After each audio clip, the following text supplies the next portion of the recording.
विद्यार्थियों, कैसे हैं आप सब। जैसा कि मैंने वादा किया था कि बहुत जल्द आपसे मिलूंगा। करंट अफेयर जो कि भारत की नजर अब है शुक्र की ओर। तो शुक्र की ओर भारत की निगाहें क्यों आन पड़ी, इसका मतलब आप पहले समझ लीजिए। इसका कुछ ऐतिहासिक पृष्ठभूमि समझ लीजिए। ऐतिहासिक पृष्ठभूमि यह है कि माना जाता है कि शुक्र पर पहले जीवन की संभावनाएं थीं और इन जीवन की संभावनाओं की तलाश में कई सारे देश अपने अपने ऑर्बिटर भेज चुके हैं, जिनमें से आपका अमेरिका है, रूस है। ये दो देश प्रमुख तौर पर आते हैं। इसके बाद भारत भी अब अपना सिक्का जमाना चाहता है और चंद्रमा और सूर्य मिशन के बाद में और मंगल का जो मिशन रहा है उसको सक्सेसफुली करते हुए अब वो शुक्र पर अपना ऑर्बिटर मिशन प्लान कर रहा है। इसके लिए शुक्र के इस प्लान को संभावित है सक्सेसफुल करने के लिए उसको 1236 करोड़ रुपए की आवश्यकता है और इसकी स्वीकृति सरकार से कहीं ना कहीं इसरो ने ले ली है। इसरो की बात आई तो इसका मतलब ये आप समझ गए होंगे कि इसकी देखरेख और पूरी निगरानी इसरो के नेतृत्व में ही रहेगी। तो आइए समझते हैं इसके कुछ ऐसे पहलू जो हमारे लिए परीक्षा के लिहाज से बहुत ही उपयोगी हैं। तो ज्यादा देर नहीं करते हुए वीडियो की शुरुआत करते हैं। मैं हूं दीपेंद्र और आपका स्वागत करता हूं अपने चैनल जीएस विद दीपेंद्र में। शुक्र पर भारत की निगाहें। पृथ्वी के सबसे निकटतम ग्रह शुक्र के अन्वेषण, वायुमंडल, भूविज्ञान को बेहतर ढंग से समझने और इसके घने वायुमंडल का अध्ययन करने के लिए सरकार ने वीनस ऑर्बिटर मिशन यानी VOM को मंजूरी दी है। कहा जाता है कि शुक्र ग्रह का निर्माण पृथ्वी जैसी ही परिस्थितियों में हुआ था। यह इस बात को समझने का अनूठा अवसर प्रदान करता है जो कि ग्रहों का वातावरण किस प्रकार बहुत अलग तरीके से विकसित हो सकता है। अंतरिक्ष विभाग की ओर से पूरा किया जाने वाला वीनस ऑर्बिटर मिशन शुक्र ग्रह की कक्षा में वैज्ञानिक अंतरिक्ष यान की परिक्रमा के लिए परिकल्पना की गई है ताकि शुक्र ग्रह की सतह और उपसतह वायुमंडलीय की प्रक्रियाओं और शुक्र के वायुमंडल पर सूर्य के प्रभाव को बेहतर ढंग से समझा जा सके। माना जाता है कि शुक्र कभी रहने योग्य था और काफी हद तक पृथ्वी के समान रूप में ही था और काफी हद तक पृथ्वी के समान था। शुक्र के परिवर्तन के अंतर्निहित कारणों का अध्ययन इस ग्रह और पृथ्वी दोनों ग्रहों के विकास को समझने में महत्वपूर्ण रूप से सहायक होगा। इसरो इस अंतरिक्ष यान के विकास और प्रक्षेपण के लिए उत्तरदायी होगा। इस परियोजना का प्रबंधन और निगरानी इसरो में स्थापित प्रचलित प्रथाओं के माध्यम से प्रभावी ढंग से की जाएगी। विद्यार्थियों, समझने वाली बात यही है कि शुक्र ग्रह पर ऑर्बिटर मिशन की मंजूरी सरकार के द्वारा दे दी गई है। इससे पहले का जो वीडियो मैंने बनाया जिसमें चंद्रयान 4 के बारे में आपसे मैंने जानकारी शेयर की थी, जानकारी से याद आया मेरे द्वारा बताई गई जानकारी यदि आपको अच्छी लगती है और सही लगती है तो वीडियो को लाइक करें और सही लगने पर शेयर करें। वीडियो पर नए आए हैं तो चैनल को सब्सक्राइब करें। आगे की बात करते हैं।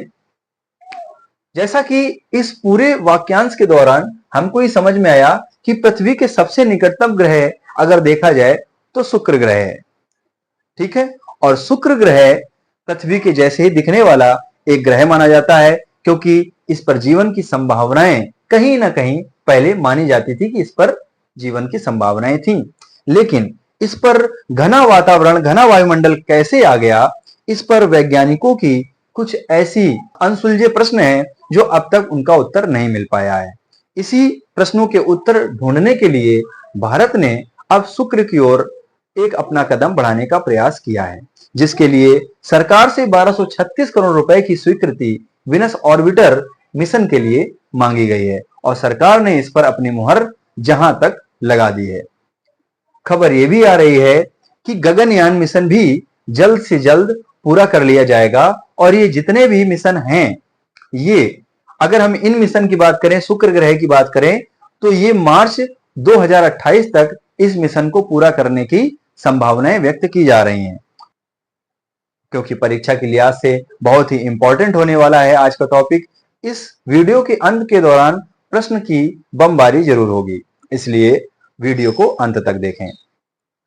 आगे की बात यही है कि इसमें अगर हम समझें, जैसे कि एक बात आई है कि यह इस बात को समझने का अनूठा अवसर प्रदान करता है कि ग्रहों का वातावरण किस प्रकार बहुत अलग तरीके से विकसित हो सकता है।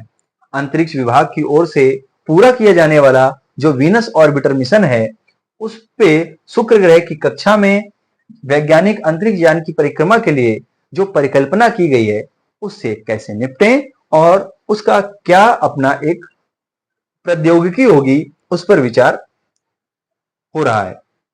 शुक्र ग्रह की सतह और उप सतह, एक सतह और उप सतह वायुमंडलीय प्रक्रियाओं और शुक्र के वायुमंडल पर सूर्य के प्रभाव को बेहतर ढंग से समझने का प्रयास किया जा सके।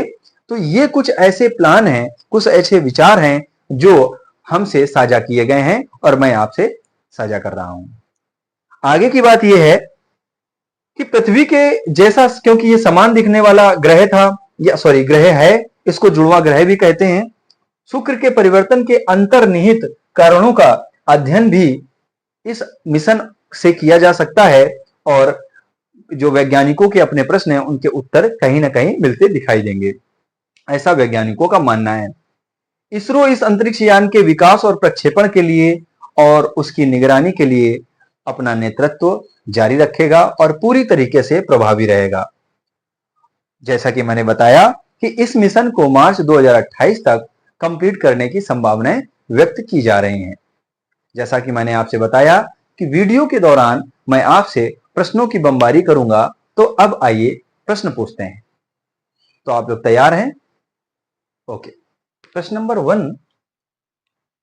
वन बोला गया कि हाल ही में देखने को मिला है कि वीनस ऑर्बिटर मिशन को केंद्रीय सरकार ने मंजूरी दे दी है, इस पर कितनी राशि संभावित है? आपके ऑप्शन है ए रुपए 500 करोड़, नंबर सी रुपए 1136 करोड़, नंबर बी रुपए 820 करोड़, नंबर डी रुपए 1236 करोड़। प्रश्न नंबर 2, वीओम या वीओएम यानी वीनस ऑर्बिटर मिशन के लिए अंतरिक्ष यान के विकास और प्रक्षेपण के लिए कौन सी संस्था जिम्मेदार होगी? आपके ऑप्शन है A LVM-3, number B GSLV-1, number C Meta और नंबर डी इसरो। प्रश्न नंबर 3, कितने समय में पूरी हो सकती है? यह परियोजना कितने समय में पूरी हो सकती है? तो आपके ऑप्शन है मई 2027 तक, बी मार्च 2028 तक, सी मार्च 2026 तक, या इनमें से कोई नहीं। इन सभी प्रश्नों के उत्तर कमेंट बॉक्स पर आप राइट करके दे सकते हैं। अब मैं आपसे विदा लूंगा, किसी और दिन किसी नए वीडियो के साथ में आपसे रूबरू होऊंगा। तब तक के लिए bye bye and thank you. जय हिंद, जय भारत।